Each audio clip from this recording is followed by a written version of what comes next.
Olá, meu nome é Beatriz, eu sou acadêmica do 4º ano de odontologia e eu vim apresentar uma revisão de literatura com o tema Os fatores de influência na ocorrência da alveolite e a conduta do cirurgião dentista frente à complicação. A exodontia é um procedimento comum realizado em clínicas odontológicas e na maioria das vezes ela não acarreta maiores problemas.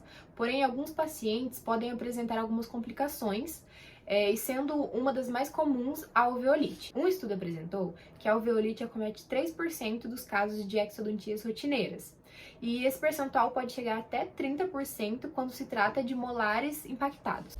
Essa condição se dá pelo atraso na cicatrização devido à ausência do coágulo no alvéolo, como é o caso da alveolite seca, ou o coágulo desorganizado, com presença ou não de corpos estranhos no interior deste alvéolo, como é o caso da alveolite úmida. A alveolite é uma complicação que pode se manifestar de 3 a 5 dias após a exodontia, tem sintomatologia dolorosa intensa, que não é cessada com analgésicos e pode apresentar odor fétido. Essa condição não tem uma etiologia totalmente definida.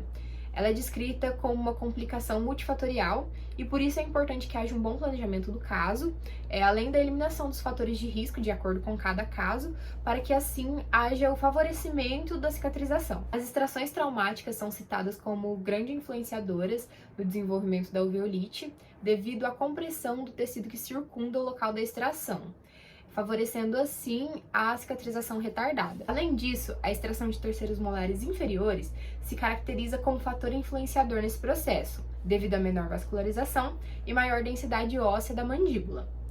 É citado a maior prevalência de alveolite em pacientes que procuraram extração por razões terapêuticas do que os pacientes que procuraram por razões profiláticas. As complicações relacionadas à exodontia podem estar diretamente ligadas ao procedimento. Por isso, o profissional deve estar sempre atento para um bom planejamento do caso, através de anamnese, exame clínico e exames de imagem, além de aptidão para realizar o procedimento e uma boa preparação do campo operatório, visando assim evitar essas complicações. O profissional que atua nesta área deve estar preparado para resolver possíveis intercorrências, oferecendo assim um melhor atendimento para o paciente.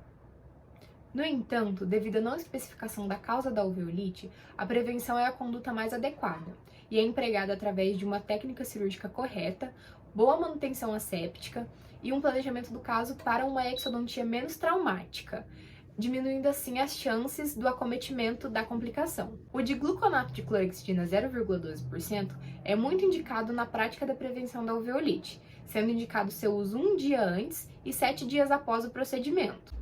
Seu resultado em estudos apontam diminuição da dor no pós-operatório e menor incidência da alveolite, devido à diminuição na desintegração do coágulo. A literatura ainda é muito questionável em relação ao uso de antibiótico nesses casos.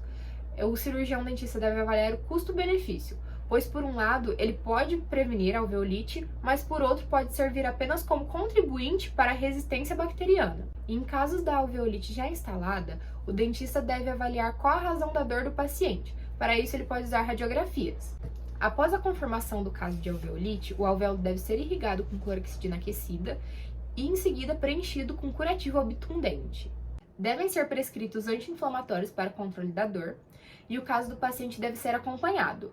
O cirurgião dentista deve repetir as etapas citadas até que o caso seja controlado, e o paciente pode também ser orientado a irrigar o local com clorexidina em casa.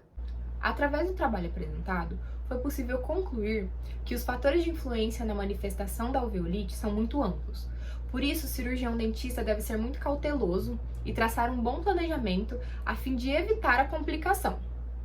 Essa foi a minha revisão de literatura. Muito obrigada!